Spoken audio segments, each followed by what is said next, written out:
अस्सलाम वालेकुम। तो आज की इस वीडियो के अंदर हम लोग वीयू की कोर्स सिलेक्शन देखेंगे कि हम कोर्स सिलेक्शन जो है वो किस तरह से कर सकते हैं और सही तरीका क्या है। फर्स्ट सेमेस्टर के स्टूडेंट किस तरह से कोर्स सिलेक्शन करेंगे, उसके बाद सेकंड सेमेस्टर के किस तरह से करेंगे, और बाकी तो सबको पता होगा कि किस तरह से कोर्स सिलेक्शन करनी है। अब इस दफ़े एक चीज़ आई है हमारे पास, मुख्तलिफ चीज़ें यहाँ पर शो हो रही हैं, कुछ एरर्स भी शो हो रहे हैं, कुछ चीज़ें समझ में भी नहीं आ रही, वो तमाम की तमाम चीज़ें बताऊँगा। तो कोर्स सिलेक्शन से पहले आपने एक चीज़ नोट कर लेनी है कि जो स्टूडेंट हमारे पास जिसके डी ग्रेड आ जाता था और वो फेल हो जाता था किसी भी सब्जेक्ट के अंदर, तो उसको एक चांस दिया जाता था कि वो क्या करे, वो अगले सेमेस्टर या किसी भी सेमेस्टर के अंदर अपने उस सब्जेक्ट को इम्प्रूव कर सकता है जिसके अंदर उसने डी ग्रेड लिया हुआ है। डी यानी लास्ट जो ग्रेड है हमारे पास डी, अगर उसने डी ग्रेड लिया हुआ है वो पास तो होता है, लेकिन अगर वो उसको इम्प्रूव करना चाहता है यानी दोबारा पेपर देने चाहता है तो अगले सेमेस्टर में दे सकता है, या फिर अगले में नहीं देना चाहता तो कभी किसी भी वक्त देना चाहता है तो दे सकता है, अगर नहीं देना चाहता तो फिर भी कोई मसला नहीं होता। लेकिन जो एफ ग्रेड का सब्जेक्ट है उसको तो आपने पास करना ही है हर हालत में, उसे भी आप इम्प्रूव कर सकते हैं और उसमें आपने कम से कम डी ग्रेड लेना है ताकि पास हो सके। तो आप इन दोनों सब्जेक्ट को इम्प्रूव कर सकते थे, लेकिन इस दफ़ा अब ये जो है चीज़ें उठना शुरू हो गई कि हमारे पास जो है आप सी ग्रेड को भी इम्प्रूव कर सकते हो और ये भी कर सकते हो। तो सी ग्रेड का फिलहाल कोई पता नहीं है हमें।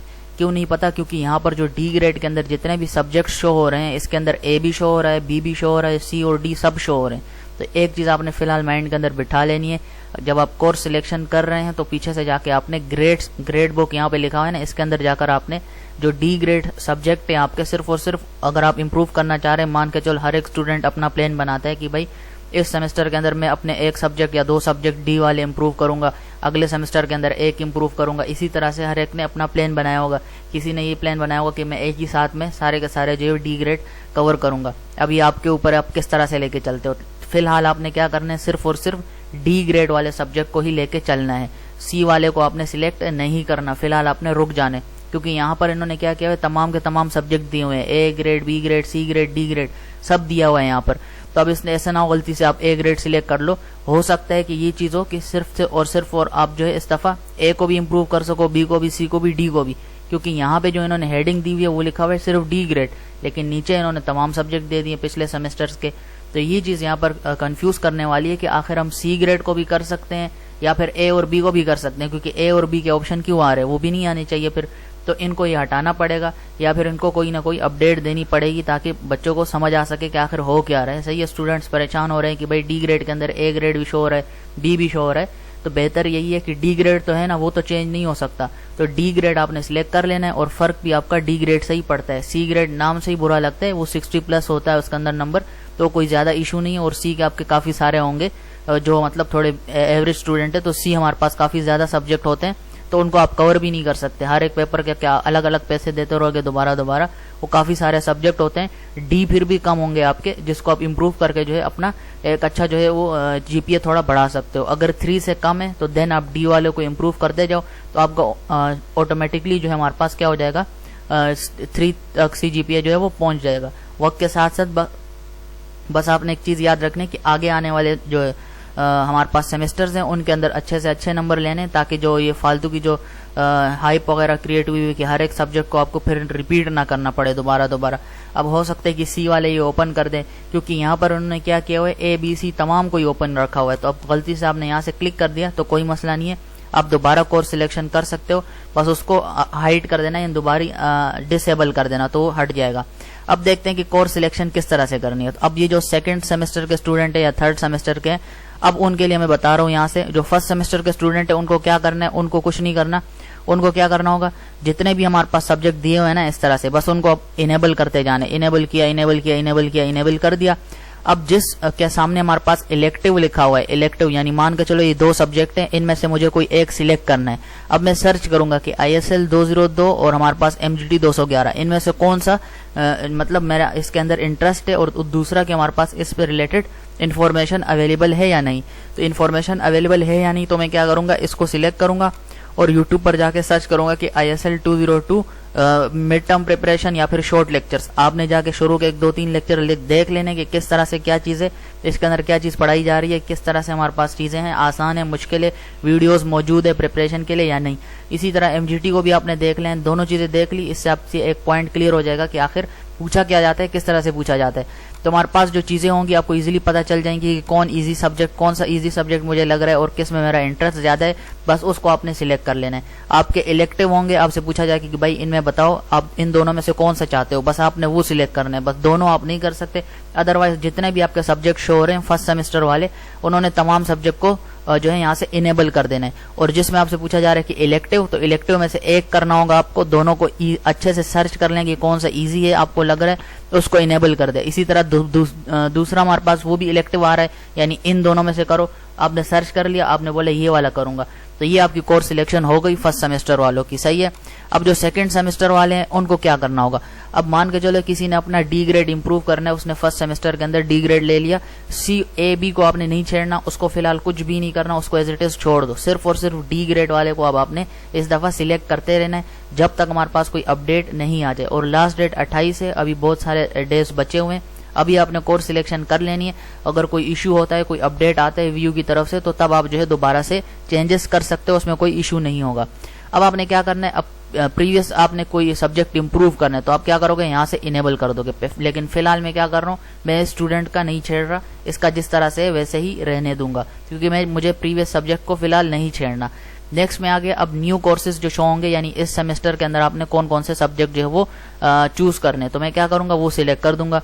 अब यहाँ पर मुख्तलिफ सब्जेक्ट शो हो रहे हैं, तो एक चीज जो आपने याद रखनी है यहाँ पर, ये प्री रिक्वेस्ट, ये आपको पता होना चाहिए कि प्री रिक्विजिट यहाँ पे जो लिखा हुआ है इसका क्या मतलब है। इसका मतलब ये है कि आप ये जो सब्जेक्ट है 510, ये CS 510 आप तभी ले सकते हो। यहाँ पर आप देख सकते हो ये धुंधला सा हुआ है, यानी हाईलाइटेड नहीं है, ऑरेंज में, रेड में हाईलाइटेड नहीं है। तो इसका यही मतलब हुआ कि आप ये सब्जेक्ट नहीं ले सकते जब तक कि आपने पिछले सेमेस्टर के अंदर 504 CS 504 को ना पढ़ा हो। तो CS 504 कहाँ पे लिखा हुआ है वो आपने पहले पढ़ना है, उसके बाद ही आप जो है वो इस सब्जेक्ट को यानी CS 510 को जो है वो पढ़ सकते हो। तो अब मैं देखूंगा कि CS 504 कहाँ पे, तो CS 504 यहाँ पर है, यानी सॉफ्टवेयर इंजीनियरिंग 1 मुझे पढ़ना पड़ेगा इस सेमेस्टर के अंदर, अगर मैं चाहता हूं कि मैं 5th सेमेस्टर के अंदर 504 को ले सकूं। अदरवाइज अगर मैंने ये सब्जेक्ट नहीं पढ़ा तो इस सेमेस्टर के अंदर, अगले सेमेस्टर के अंदर मैं फिर इस सब्जेक्ट को भी नहीं ले पाऊंगा। इस तरह से आपके सब्जेक्ट्स के सामने भी प्री रिक्विजिट लिखा होगा, और जब भी आप कोर्स सिलेक्शन कर रहे होते हैं तो आपको उस सेमेस्टर के सब्जेक्ट भी शो हो रहे होते हैं और नेक्स्ट सेमेस्टर के सब्जेक्ट भी शो हो रहे होते हैं। बस उसके अंदर से अब आपने चूज करना है कि आपने कौन कौन से सब्जेक्ट लेने हैं। अब यहाँ पर एक क्रेडिट आवर की चीज समझने वाली है कि क्रेडिट आवर क्या चीज होती है, क्योंकि फर्स्ट सेमेस्टर के अंदर तो आपने ये जो पैटर्न मैंने आपको बताया ऐसे ही करना होता है, क्योंकि तमाम सब्जेक्ट ही आपको चूज करने होते हैं। बस जो हमारे पास मुख्तलिफ सब्जेक्ट जिस तरह से आ रहे हैं, जैसे कि इलेक्टिव वाले हो गए, उसके अंदर आपने एक सब्जेक्ट सिलेक्ट करना होता है, बस वो चीज आपको करनी है। बाकी तमाम में तो आपने इनेबल करते जाने और कोई चीज नहीं करनी। अब यहाँ पर मेरे पास जो टोटल क्रेडिट आवर है, आपके पास स्क्रीन शो नहीं हो रही होगी, वो टोटल है 18 है। मैं यहाँ से आपको दिखा देता हूँ टोटल कितने हैं, 18 क्रेडिट आवर है मेरे पास। अब मुझे 18 क्रेडिट आवर जो है वो सिलेक्ट करने। अब 18 क्रेडिट आवर कैसे होंगे, अब अगर आपने पिछले डी ग्रेड के किए तो मान के चलो मैं ये सब्जेक्ट जो है वो रिपीट करना चाह रहा हूँ, ये इसका डी ग्रेड है, मान के चलो इसका सी क्रेडिट कितने 3 आवर्स हैं, तो मेरे 3 आवर्स कट गए 18 के अंदर से। मैं टोटल मैक्सिमम 18 क्रेडिट आवर ले सकता हूँ, इससे कम लेता हूँ, आपकी अपनी मर्जी। ज्यादा टाइम लगेगा, ज्यादा सेमेस्टर एक्स्ट्रा लगेंगे अगर कम सब्जेक्ट करते हो, तो वो आपके ऊपर डिपेंड करता है। अब मैं टोटल यहाँ से 18 क्रेडिट आवर जो है वो सिलेक्ट करूंगा। तो सबसे पहले मैं यहाँ से जो है वो ये MTH 202 डिस्क्रीट मैथमेटिक्स सिलेक्ट करना चाह रहा हूँ, तो यहाँ से इनेबल कर दूंगा। अब ये मैं कोर्स सिलेक्शन आपको यहाँ से चीजें समझा रहा हूँ, सही है। अब उसके साथ साथ ये दूसरा मैथ का सब्जेक्ट मैं नहीं उठाऊंगा क्योंकि एक मैथ काफी है, सही है। नेक्स्ट हमारे पास क्या है 504 सॉफ्टवेयर इंजीनियरिंग। इसको क्यों उठा रहा हूँ, क्योंकि मुझे आगे ये अगला वाला सब्जेक्ट अगर लेना हो तो फिर मसला ना बने, तो ये इसको लेना जरूरी बन जाएगा मेरे लिए। तो मैं यहाँ से इसको भी कर लेता हूँ सिलेक्ट। अब मैंने 3 के क्रेडिट आवर के 2 सब्जेक्ट सिलेक्ट कर लिए, यानी मेरे 6 क्रेडिट आवर हो चुके हैं। अब टोटल कितने रह गए, 12 क्रेडिट आवर अभी भी रहते हैं। अब मैं मजीद सिलेक्ट करूंगा। अब CS 604 है, तो जो भी हमारे पास सब्जेक्ट होता है जिसका प्रैक्टिकल भी साथ में गिवन है, तो आपने दोनों को सिलेक्ट करना होगा। ये नहीं कि एक को कर लिया और प्रैक्टिकल को छोड़ दिया, तो ऐसे आपने बिल्कुल भी नहीं करना, दोनों को आपने क्लियर करना है, एक ही साथ आपने लेके चलना है। अब मेरा CS 604 आ गया, तो मैं यहाँ से इसको भी कर दूंगा और इसका प्रैक्टिकल भी साथ में आ रहा है। CS 604P दोनों सेम होते हैं, प्रैक्टिकल में थोड़ी प्रैक्टिकल चीजें होती हैं, तो मसला ना बने, तो हमने दोनों को एक साथ ही लेके चलना है, प्रैक्टिकल और सब्जेक्ट को। अब हमारे पास नेक्स्ट है CS 610 और इसका भी हमारे पास प्रैक्टिकल है, तो इसको भी मैं दोनों को ही ले लेता हूँ, सही है। यहाँ से चीज क्लियर हो गई। अब नेक्स्ट हमारे पास ये STA 301 है, 401 हो गया, 408 हो गया, और बाकी इसी तरह से सब्जेक्ट चलते जा रहे हैं। तो अब यहाँ से मैं क्या करूंगा, यहाँ से अपने सब्जेक्ट जो है वो सिलेक्ट करता जाऊंगा। 3 क्रेडिट आवर यहाँ हो गए, 6 हो गए, 9 हो गए, 10, 11, 12, 13, 14, टोटल 14 क्रेडिट आवर मेरे हो चुके हैं। अब मैं मजीद भी चूज कर सकता हूँ। तो 14 के बाद अब मैं क्या कर सकता हूँ, मेरे पास अभी 4 क्रेडिट आवर्स रहते हैं। तो 4 क्रेडिट आवर रहते हैं, तो अब यहाँ से मुझे वो सब्जेक्ट चूज करना पड़ेगा। अब इसके ऊपर मुझे थोड़ी सी रिसर्च करनी पड़ेगी। उसके लिए हमने क्या करना है, अपने कोर्स के अंदर चले जाना है, वहां पे डिटेल में चीजें देखनी है कि 4th सेमेस्टर के अंदर आखिर कितने सब्जेक्ट है। अब मैं 5th सेमेस्टर के अंदर जा रहा हूँ या कहाँ पे चला गया, कुछ थोड़ा सा आइडिया भी होना चाहिए। तो हम पहले उधर चल के देखते हैं डिटेल के अंदर कि हमारी कौन कौन से सब्जेक्ट हमें सिलेक्ट करने चाहिए। ये आपको पहले प्लान बनाना चाहिए। सिलेक्शन के वक्त भी आप कर सकते हो, लेकिन पहले ज्यादा बेहतर रहता है। अब मैं वहां पे चढ़ता हूँ। हमारे पास जो इस सब्जेक्ट के रिलेटेड, हमारे पास सॉफ्टवेयर इंजीनियरिंग से रिलेटेड जितने भी सब्जेक्ट्स की लिस्ट है उसको देखता हूँ। अच्छा, तो मैं यहाँ पे पहुंच चुका हूँ, एबीएस सॉफ्टवेयर इंजीनियरिंग, और हमारा सेमेस्टर कौन सा चल रहा था, 4th सेमेस्टर की कोर्स सिलेक्शन चल रही थी। और यहाँ पर मैंने कुछ सब्जेक्ट जो है वो चूज कर लिए थे और उनको देख लेते हैं। सेमेस्टर नंबर 4 के अंदर हमारे पास जो हमने चूज किया था उनको हमने देखना है। जैसे STA हो गया, 610 हो गया, 604 हो गया, 504 हो गया, 403 हो गया, और इसके प्रैक्टिकल भी यहाँ पर शो हो रहे हैं। तो अब हमने कौन कौन से सब्जेक्ट चूज करने हैं वो यहाँ से आप सिलेक्ट कर सकते हो। तमाम के तमाम सब्जेक्ट रिक्वायर्ड है, मतलब आपको ये तमाम सब्जेक्ट लेने पड़ेंगे। इस सेमेस्टर में लेना है तो लो, नहीं लेना तो अगले में तो करना ही पड़ेगा। कोई वो आपके पास इलेक्टिव वाली चीज नहीं है, जो कि हमारे पास स्टार्टिंग में बहुत ज्यादा होती है कि बार बार ये यहाँ पे देख सकते हो 3rd सेमेस्टर के अंदर इलेक्टिव आ रहे हैं, यानी इन दोनों में एक करो। इसी तरह उससे पिछले सेमेस्टर में इलेक्टिव, यानी पहले आपको चॉइसेस बहुत ज्यादा दी जाती हैं कि आप इन दोनों में से कोई एक सिलेक्ट कर लो, लेकिन जब आपके मेन सब्जेक्ट स्टार्ट हो जाते हैं तो वहाँ पे इलेक्टिव वाली चीज खत्म हो जाती है। वो तमाम के तमाम मेन ही सब्जेक्ट होते हैं, उन्हीं में से ही आपको सिलेक्ट करना पड़ता है। तो अब यहाँ पर मेरे कौन कौन से सब्जेक्ट आ रहे हैं यहाँ पर, और पिछले सेमेस्टर के अंदर भी मैंने मैथ वाले को इग्नोर कर दिया था। मैथ वाला था ही या नहीं, तो मैथ वाला नहीं था पिछले के अंदर हमारे पास। तो और इसके अंदर हमारे पास क्या है, इसके अंदर हमारे पास है 403, 504, तमाम के तमाम CS के सब्जेक्ट हैं। बस एक क्या है, स्टैटिस्टिक एंड प्रोबेबिलिटी यानी 301, इसको भी हमने सिलेक्ट करना है। तो अब हमने क्या करना है, यहाँ पर भी आप देख सकते हो इन तमाम सब्जेक्ट को मैं तभी सिलेक्ट कर पा रहा हूँ क्योंकि मैंने पिछले सेमेस्टर के अंदर 601, 301, 201 और 201 को स्टडी किया था। तो तभी मैं जाके इन CS के सब्जेक्ट को सिलेक्ट कर पा रहा हूँ। तो ये चीज आपने नोट करनी है। ये प्री रिक्विजिट यहाँ पे लिखा हुआ था, यहाँ पे लिखा हुआ था इन सब्जेक्ट के साथ, जब मैं पिछले सेमेस्टर में इनको कर रहा था। तो जब मैंने यहाँ से वही सब्जेक्ट चूज किए, क्योंकि मुझे फिर बाद में यही करने पड़ेंगे, मसला ना बने मुझे दूसरे सेमेस्टर के अंदर जाना पड़ेगा, मुख्तलिफ सब्जेक्ट सिलेक्ट करने पड़ेंगे और आपके पास अगले सेमेस्टर के कुछ ही सब्जेक्ट शो हो रहे होते हैं, तो इन्हीं 2 के अंदर आपको करना पड़ेगा। अब यहाँ से अगर मैं 4 सब्जेक्ट चूज नहीं कर पा रहा, या फिर मैंने पिछले D ग्रेड के सारे उठा लिए, ये चीज आपने माइंड के अंदर लेके चलनी होती है। इस तरह नहीं डायरेक्ट सारे के सारे उठा दिए आपने। अब यहाँ से मुझे जाना पड़ेगा वापसी कोर्स सिलेक्शन के अंदर, और वहां पर देखेंगे हमारे पास अब टोटल 4 क्रेडिट आवर रह चुके थे।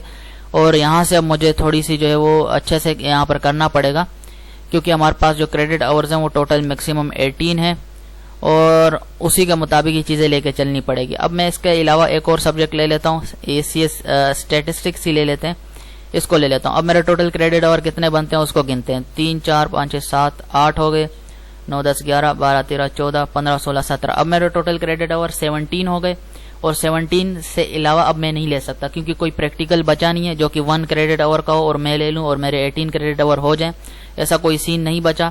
तो अब मुझे इन्हीं के साथ जो है वो चलना पड़ेगा आगे। 17 क्रेडिट आवर मेरे हो गए, मैक्सिमम 18 थे। अब कोई 1 हमारे पास 1 क्रेडिट आवर का कोई भी सब्जेक्ट यानी प्रैक्टिकल का कोई भी मौजूद नहीं है, या फिर कोई भी सब्जेक्ट मौजूद नहीं है 1 क्रेडिट आवर का जिसे मैं ले सकूं, सिलेक्ट कर सकूं। तो अब हमने इसको यहाँ से अपनी कोर्स सिलेक्शन हो गई है। टोटल कितने सब्जेक्ट हो गए, 3, 6, 7 सब्जेक्ट मेरे टोटल यहाँ से सिलेक्ट हो चुके हैं। अब मैंने नीचे आके स्क्रॉल डाउन करना है और यहाँ पर सेव सिलेक्शन के ऊपर मैंने क्लिक कर देना है। तो यहाँ से मैं सेव सिलेक्शन के ऊपर क्लिक कर देता हूँ और मेरे जो भी कोर्स सिलेक्ट किए हुए थे वो हमारे पास क्या हो जाएंगे, सिलेक्ट हो जाएंगे। और यहाँ पर आपके पास क्या लिखा हुआ है, dear student your course selection for semester fall 2023 is saved successfully. अब आपने कोर्सेज को लोड कर देना है। तो मैं यहाँ से क्लिक करूंगा लोड सिलेक्टेड कोर्सेज। अब जैसे इस लोड सिलेक्टेड कोर्सेज पे क्लिक किया तो यहाँ पर मुख्तलिफ सब्जेक्ट शो हो रहे हैं जो कि प्रीवियस सेमेस्टर के हैं। तो प्रीवियस सेमेस्टर के शो हो रहे हैं, आपने कुछ टाइम वेट करना है या फिर अपनी आईडी को लॉग आउट करके दोबारा लॉग इन करना है, तो आपके पास चेंजेस शो हो जाएंगी। तो अब हम यहाँ से मैं इसको लॉग आउट करके फिर दोबारा लॉग इन करता हूँ, फिर मैं आपको दिखाता हूँ कि नए सब्जेक्ट शो हो रहे हैं या फिर नहीं। अच्छा, तो यहाँ से मैंने लॉगिन कर लिया। अब इनका दोबारा से ये इतना लंबा फॉर्म बार बार सेंड करते रहते हैं कि इस सब्जेक्ट को दो, इस सब्जेक्ट को दो। एक तो इन्होंने इतनी छोटे छोटे पॉइंट लगाए हुए हैं, ज़बरदस्ती पूछ रहे होते हैं कि रिव्यू दो रिव्यू दो। क्या रिव्यू दें, बस हर दफ़ा बार बार आ रहे होते हैं। एक तो सब्जेक्ट इतने ज़्यादा हैं, 7 सब्जेक्ट हैं, उसके ऊपर बंदा स्ट्रांगली एग्री कर करके निशाने लगाने पड़ते हैं स्पेसिफिक। ये इनका क्या सिस्टम है, एक ही दफ़ा पूछ लो तमाम सेमेस्टर का, एक एक सब्जेक्ट का पूछ रहे हैं कि ये किसने 2000 के तो लेक्चर हैं इनके, वो तो इम्प्रूव करो पहले। The feature of the course वर, ले लो गुड, ले लो, बहुत अच्छा था हमारे पास, बहुत ही खूबसूरत कोर्स था। This course could have been improved by, YouTube से करो इम्प्रूव, वहाँ से देखो वीडियोस। इंस्ट्रक्टर गुड था इंस्ट्रक्टर, मैंने तो कभी देखी नहीं है वीडियोस व्यू की। सबमिट करते हैं और ओके करेंगे। तो अब यहाँ पर आप देख सकते हो ये कोर्स तमाम के तमाम लोड होने वाले हैं। अब क्या होगा हमारे पास, dear student course selection is open to select और ड्रॉप, यानी आप कोर्सेज को रिमूव भी कर सकते हो, सिलेक्ट भी कर सकते हो अगर आपको कोई सब्जेक्ट बेहतर लगता है। और आपके पास ये ड्यूरेशन कब तक होगा, अक्टूबर 25 तक आपके पास टाइम है। मजे से टाइम लो, अच्छे से देखो, तमाम सब्जेक्ट को गौर से देखो। फर्स्ट सेमेस्टर वालों को तो कुछ नहीं करना, बस इलेक्टिव वालों को आप सर्च कर सकते हो कि कौन सा बेस्ट है कौन सा बेस्ट नहीं है। बाकी यहाँ पर आप एक सब्जेक्ट जो है वो लोड हो चुके हैं। टोटल 7 सब्जेक्ट थे और सारे के सारे यहाँ पर आपको पास ब्लर फॉर्म में मौजूद है, यानी ब्लर हुए हुए हैं, थोड़ी सी लाइट लग रही हुई है। तो ये क्या हो रहा है, इनकी इंट्रो अभी चल रहा है, कुछ टाइम में, कुछ डेज के अंदर हमारे पास ये लाइव हो जाएंगे जिस तरह पिछले सब्जेक्ट थे। अब यहाँ पर लोड हो रहे हैं, अब फालतू की टेंशन नहीं लेनी, क्यों नहीं शो हो रहे, कब शो होंगे, क्यों नहीं होंगे, आराम से शो हो जाएंगे। और आपकी जो फीस होगी वो कहाँ पे शो हो जाएगी। अब ये कोर्स सिलेक्शन कर ली तो आपकी फीस भी जो है वो कुछ डेज में जब ये एक्टिव हो जाएंगे तो आपकी फी वाउचर जो है वो भी आ जाएगा। और ये जो नोटिफिकेशन की घंटी ऊपर यहाँ पे गिवन होती है यहाँ पर ऊपर, तो उसको आपने लाजमी क्लिक करके देखते रहना है कि क्या क्या नोटिफिकेशंस आ रही हैं। अब यहाँ से अकाउंट बुक के ऊपर आप क्लिक करोगे, वहां पर आपको तमाम जो है वाउचर्स शो हो जाएंगे, फी वाउचर, जहां से आप जो है वो चेक कर सकते हो कि कब क्या चीज, मैं बल्कि दिखाई देता हूँ। अब यहाँ पर आप देख सकते हो यहाँ हमारे पास जो फिलहाल है 1000 रुपीज है, जो कि स्पोर्ट्स वगैरह की, जो मैंने नहीं दी और मैं दूंगा भी नहीं, जब तक मैं इसको खींच सकता हूँ खींचूंगा। ये रोज इनका स्पोर्ट फी पता नहीं कौन सी फी, यहाँ पे 500 थी, यहाँ पे 1000 हो गई, ये होती रहती है। इसको आपने इग्नोर करते देना है, इसको आपने लास्ट में सबमिट कर देना है। इसके ऊपर कोई भी हमारे पास एक्स्ट्रा चार्जेस नहीं लगते, जितने थे उतने ही है, फिलहाल भी उतने ही है। 1000 था तो 1000 ही है। अगस्त 20 लास्ट डेट थी और आज जो है अक्टूबर 3 है, अभी तक मैंने पे नहीं किया, अनपेड लिखा हुआ है बस इसको आपने इग्नोर कर देना है। जब आप दिल करे तब पे कर देना, अगर नहीं करते तो फिर देखते हैं कि क्या होगा। तो हमारे पास क्या है, यहाँ पर फिलहाल कोई भी नई फीस नहीं आई हुई, और जो फीस आएगी वो इस तरह से शो होगी, फुल सेमेस्टर लिखा होगा, उसके सामने जो है प्राइस लिखी होगी। अब ये मैंने पे कर दिया तो ग्रीन हो गया, और बाकी यहाँ पर जो है चीजें लिखी हुई हैं तमाम की तमाम आप देख सकते हो। ये सोसाइटीज और स्पोर्ट्स फंड है, ये फुल सेमेस्टर है, तो फुल सेमेस्टर के आगे उसकी कीमत लिखी होगी, यानी उसकी जो हमारे पास टोटल फी है वो लिखी होगी। तो ये प्रॉपर का प्रॉपर हमारे पास जो था कोर्स सिलेक्शन के ऊपर ये कंप्लीट वीडियो बनी हुई थी। उम्मीद करता हूँ ये आपको पसंद आई होगी। इतनी लंबी वीडियो क्यों हो गई है, क्योंकि समझाने वाली चीजें थी, DCA आपको कंफ्यूज कर रहा था। उसके बाद प्री रिक्विजिट क्या होता है हमारे पास, तो ये इंपॉर्टेंट वीडियो थी हमारे पास फर्स्ट सेमेस्टर और सेकंड सेमेस्टर के स्टूडेंट्स के लिए, क्योंकि बाद में ये चीजें आपको मसला करेंगी फर्स्ट सेमेस्टर के जो स्टूडेंट्स है। इसीलिए बेहतर है कि अभी से देख लो ताकि बाद में मसले ना हो, दोबारा वीडियो देखनी पड़ेंगी। तो एक ही दफा में आपने अपना टाइम जो है वो बचा लेना है और यहाँ से तैयारी कर लेनी है। अब अपने सब्जेक्ट सिलेक्ट कर लिए, अब अपने अक्टूबर 16 से आपके तमाम लेक्चर स्टार्ट हो जाएंगे। होम पे आपने जाना है और यहाँ पर आपके पास नोटिफिकेशन आते रहेंगे, अनाउंसमेंट आती रहेंगी उस सब्जेक्ट से रिलेटेड, यहाँ पर शो होंगी। क्विजेस आते रहेंगे आपके, तो क्विज यहाँ पर शो होंगे, क्विज आपको लाइव ही करने पड़ेंगे। GD आती है हमारे पास, आपसे कोई भी उसके ऊपर हम कोई क्वेश्चन पूछ लेंगे आपसे सब्जेक्ट से रिलेटेड, या फिर कोई भी आपसे जो जैसे पाक स्टडीज हो गया तो करंट अफेयर पे पूछ लेंगे। तो वो उनके ऊपर डिपेंड करते हुए आपसे GDB के अंदर कौन सा क्वेश्चन पूछते हैं, और GDB के अंदर आपने 6-7 लाइनों का आंसर देना होता है और उसमें नंबर लेना बहुत ही मुश्किल होता है। तो आपने कोशिश करनी है कि ज्यादा से ज्यादा नंबर ले सके। असाइनमेंट्स आपके आते रहेंगे। तो अब आपने तैयारी शुरू कर देनी है मिड टर्म की। अक्टूबर 16 से स्टार्ट हो जाएंगी चीजें, और नवंबर से VUMSH यानी इसी चैनल के ऊपर आपके सामने जो है वो वीडियोस आती रहेंगी मिड टर्म से रिलेटेड, और आप जो है उनको देख सकते हैं। तो अगली वीडियो में मिलेंगे। अल्लाह हाफिज।